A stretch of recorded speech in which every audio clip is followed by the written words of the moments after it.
Oh, the offense seems like it's finally getting its feet underneath them from a Daniel Jones and wide receiver core perspective. And yet, as has always been the theme for the New York Football Giants, the offensive line learning, growing pains, and trying to determine what is Brian Daboll's ideal outcome working his way through training camp in his first year as head coach for the New York Football Giants. It's all coming up next.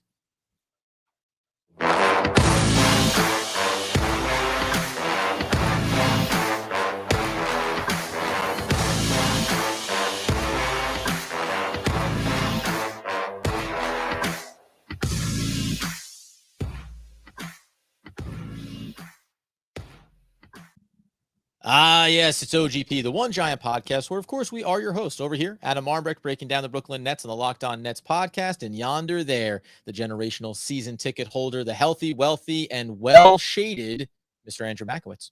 Adam, it's beach week here for the Mac family. So, even though I told Brian Daboll and Joe Shane that I was going to be at the beach, they're like, well, I'm sorry, the show must go on. We still are going to have practices and we're still going to have news to I was surprised about that. I was surprised they went that route. I like to think that they usually check in. We all understand that. But this was one where they said, the schedule has been set. So we power through nonetheless. And as we look at, now 2-3 days into practice, 2 full padded, 1 no pads. We've gotten some of these offensive reps. Let's just start on the Daniel Jones angle of it. We talked about it yesterday, or 2 days ago, I should say. We know we've been waiting for this. Offense is usually behind the defense. And it seems like, I'm going to put it this way, because it's been trending better the last couple of days. I'm just going to go ahead and say it's been up and down. We expected there to be growing pains, and at least we're starting to see not even just Daniel Jones, but we kind of discussed Kenny Golladay a little bit, where we think he should be. He showed up and had a pretty good practice as well. So, we try to give this latitude on the offensive side of the ball to say, I'm not going to make any real determinations, as we said before, until you get me to a preseason game and I see some live reps against real competition. Well, and the other thing, Adam, to remember is a lot of the things that they're doing are situational. And when the Giants are playing 3rd and 10 offense, like the expectation is the majority of 3rd and 10s are not picked up in the NFL. It's not over 50%. And if Daniel Jones is completing 14 of 16 passes, 18 of 20 passes in something like that, that has to be encouraging for Giant fans, regardless of everything else. Oh, they're not really tackling him, and the offensive line's still figuring it out. So for me, I'm excited about Daniel Jones. I think the biggest news for me from yesterday was 3 names. It was Daniel Jones looked well, Saquon Barkley still is impressing people,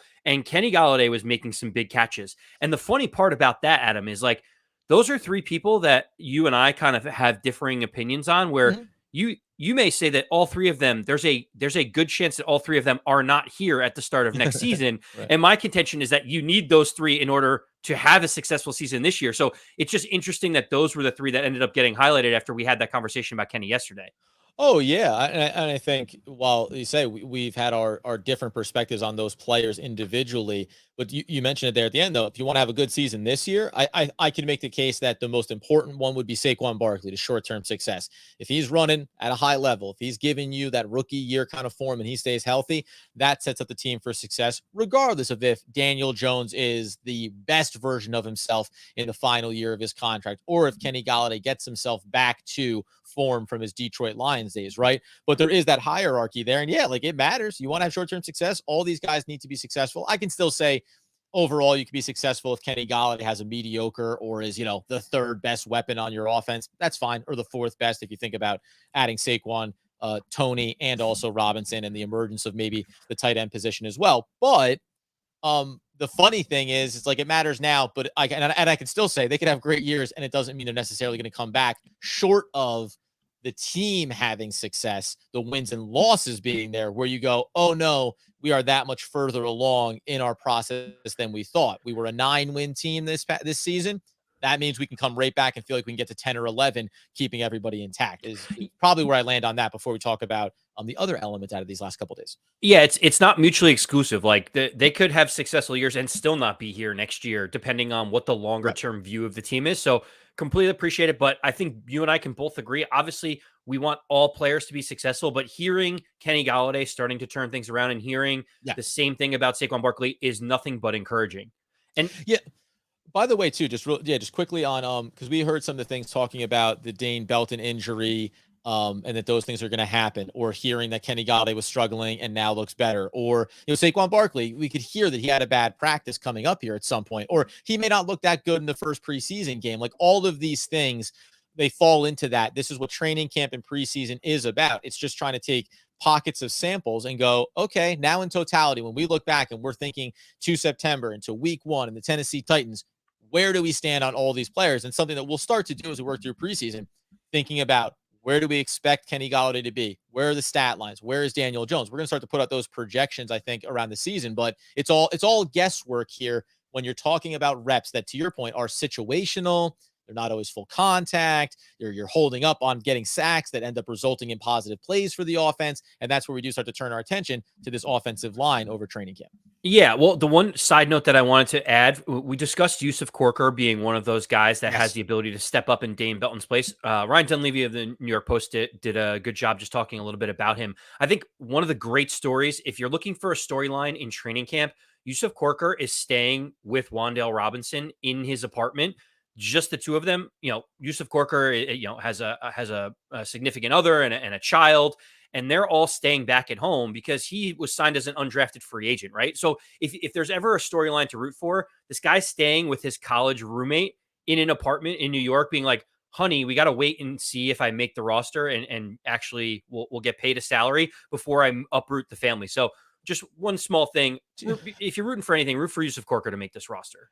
So 2 questions on that quickly here, since we're talking about it. One, do you think that Wan'Dale Robinson should have gotten a bigger place and invited Yusuf to bring his family up to be able to stay with him? I mean, he's got guaranteed money on the books. The guy could afford to spring for a little 3-bedroom action here. Like, he has no risk of not making the roster. That's question 1. Go ahead. Well, question 1 is, they're also like 20-something-year-old guys that probably want to have a little bit of a life adjustment. So who knows? I mean, hey, listen, maybe next time you look for an extra bedroom or 2 and you kind of give them their space. But I think it's kind enough to have Corker stay with you just throughout training camp. Sure. Second question then is Yusuf Corker maybe downplaying what expectations are? Because we talked about his guaranteed money when he was signed as an undrafted free agent. Like, when we looked at the numbers coming out of the draft, we said, hey, when you see some guaranteed dollars for these guys, it's a significant commitment. We mentioned around the running back Corbin as well, where you go, that at least gives an indication that while you may end up on a practice squad as opposed to on the 53-man roster for any of these guys, not Yusuf Corker specific, there looks like there's some guarantee that you're going to be okay. I appreciate that Corker is probably giving himself a hungry mentality to do what's necessary to earn potentially a 53-man roster spot, which then cements what you can be going forward for this team. But it's whatever you got guaranteed, even if you make the roster, it's still going to be the contract, right? Like, either way, you're only going to get what you're going to get. The Giants are going to turn around and go, hey, you made the 53. Here's a 3-year deal. Let's get you locked in. I just like the mentality coming from Yusuf Corker, where he's like, I got to earn it. And the other thing might be, Adam, he may have told his family to stay away because he needs to be focused completely on football. Like, it could have been that. Like, hey, I have to make this roster. I love you guys. This is for the future. This is what we're doing.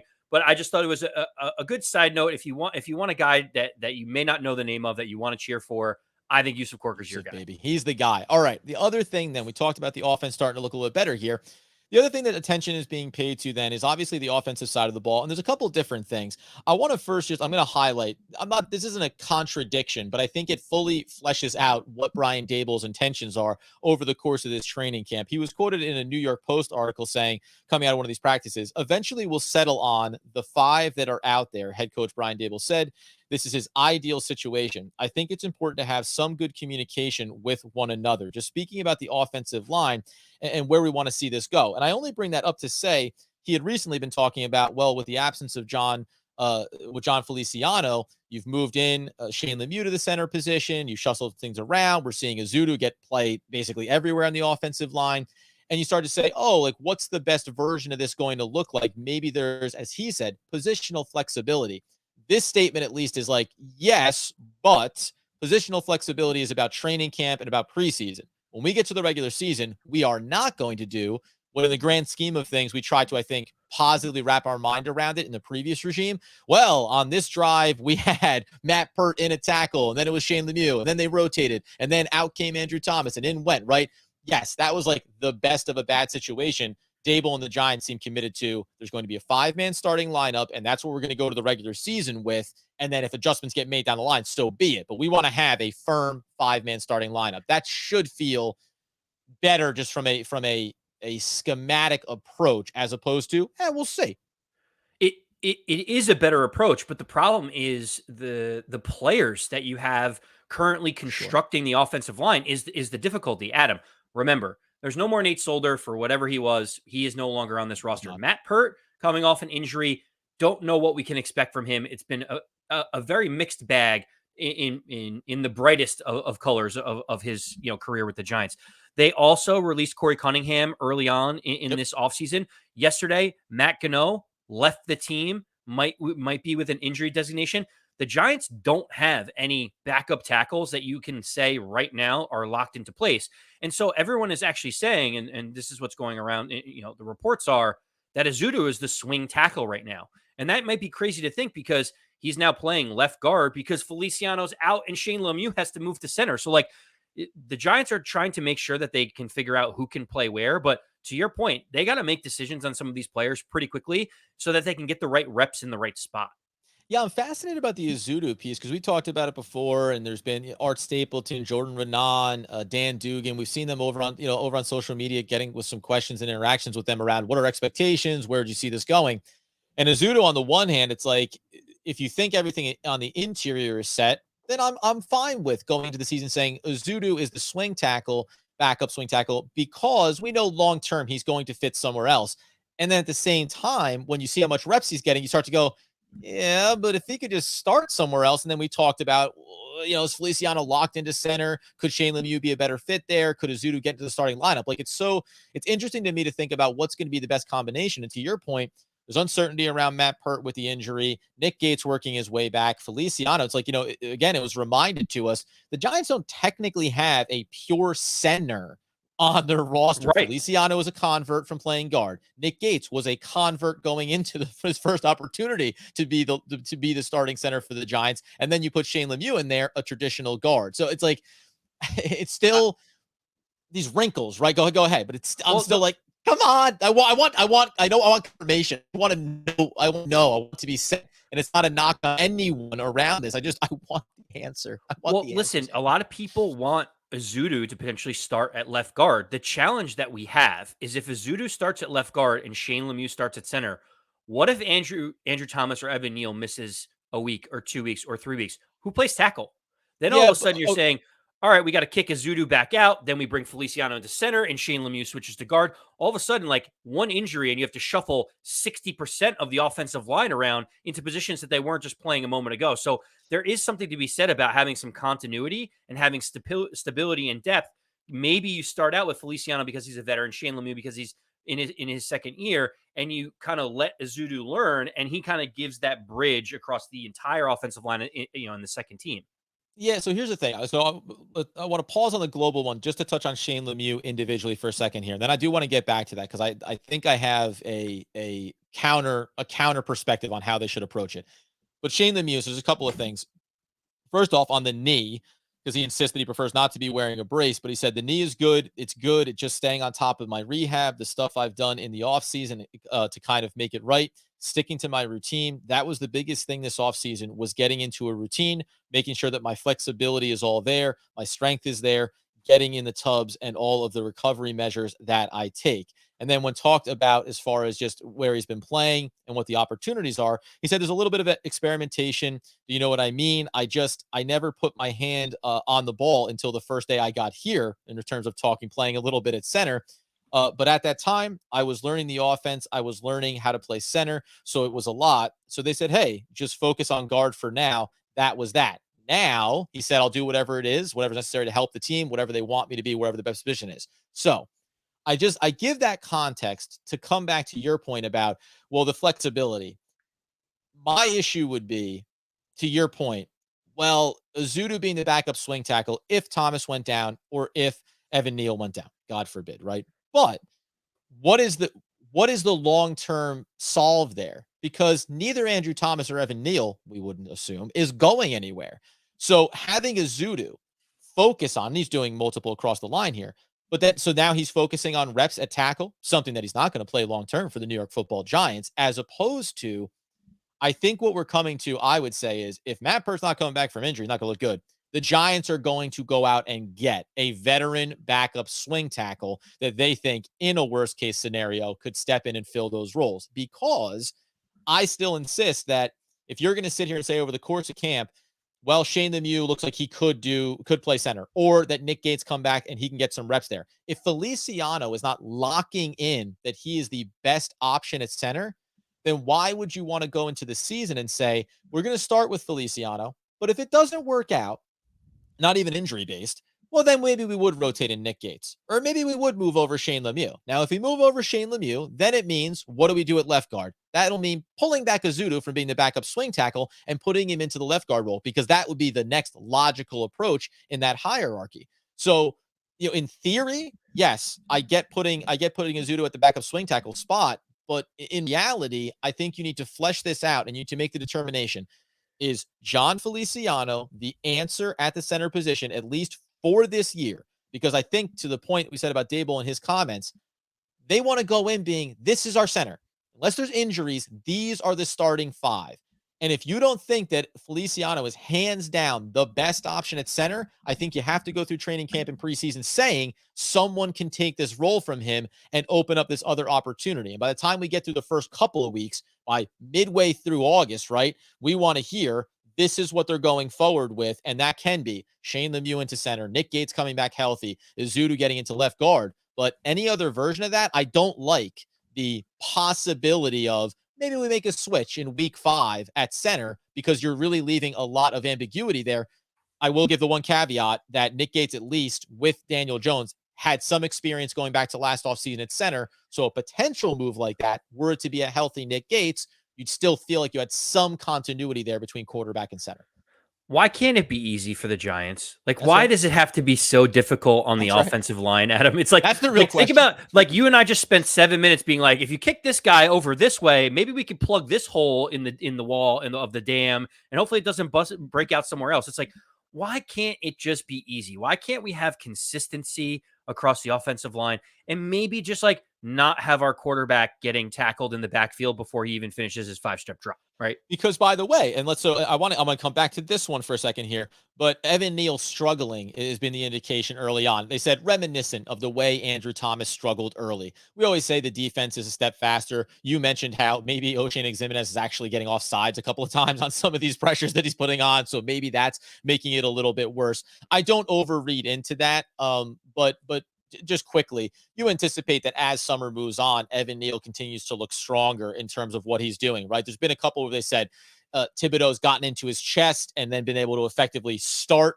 locking him up and then work that quick swim move and getting around him a little bit. All these things are progressive. And let's just briefly say, we don't have any concerns around the learning curve on this, understanding he is also a rookie, but I still feel like pretty confident. We've heard comments on YouTube. Remember, Andrew Thomas still looked good early in his career. He looked good, but I have set a somewhat high bar for Evan Neal as far as what I think he is walking in the door. Doesn't mean he won't get beat, but I expect him to be better out of the gates than Thomas was.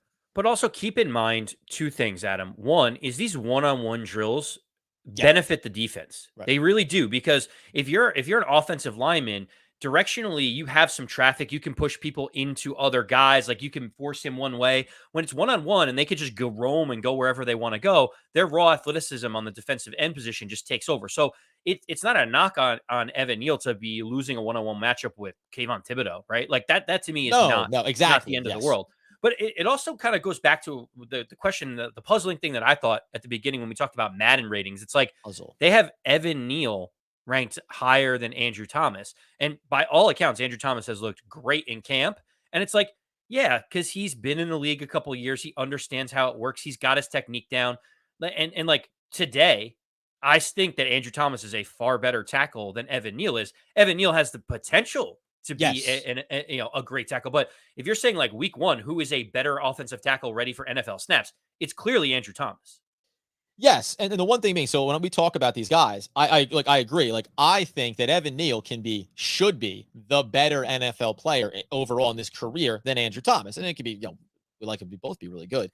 But to your point, we've always said this, right? An NFL player with NFL experience always gets the benefit over a rookie coming in because you just don't know. This is why there's busts in first round picks. It's why things don't always work out because until they see the reps, until you see them at the NFL level, you cannot make assumptions. And it's why, just as you mentioned, Madden range, you go, oh, that's interesting. It makes us either feel a little bit more bullish on Evan Neal coming in the door. And then maybe in that regard, hey, if you want to undersell us on Andrew Thomas right now, so be it.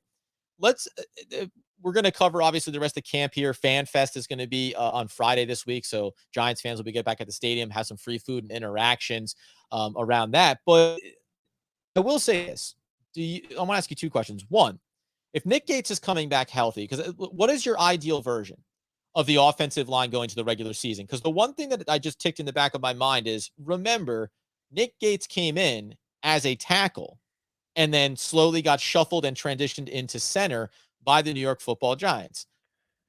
Is there any world where you think if he's coming back healthy, maybe he'll be the versatile player? Like, I would rather set it up as worst case scenario, one of our tackles goes down. It'd be nice to hear that Nick Gates has gotten reps there and however he's going to be. We're not saying, oh, and he'll be fine, but okay, he steps in. He is the backup plan there. And then again, Ezeudu is fighting and playing for a starting role on the interior. Like, that's what I'd rather see going in. Are you comfortable with? Are you confident with? Would you prefer it to be Feliciano at center going into the year? Or do you like the idea of over the course of camp hearing Nick Gates came back, he's healthy, he won the starting job from Feliciano. That's our center. Feliciano's now a backup interior player. Shane Lemieux is staying at left guard, and Ezeudu is coming on behind the scenes, right? Do you have an ideal version of it in your mind? So there's a challenge for me, Adam, and I think Nice lean back, by the probably way, there. I really like that. Yeah. the way you phrase that, it's very difficult. It's very challenging for me because Thank you. there's the Joe Shane GM cap that you put on for a second. The fact that Ezeudu is getting reps at the offensive tackle position, And he's their guy. and he is their guy, and he's looked very like serviceable in that position as a mid round rookie.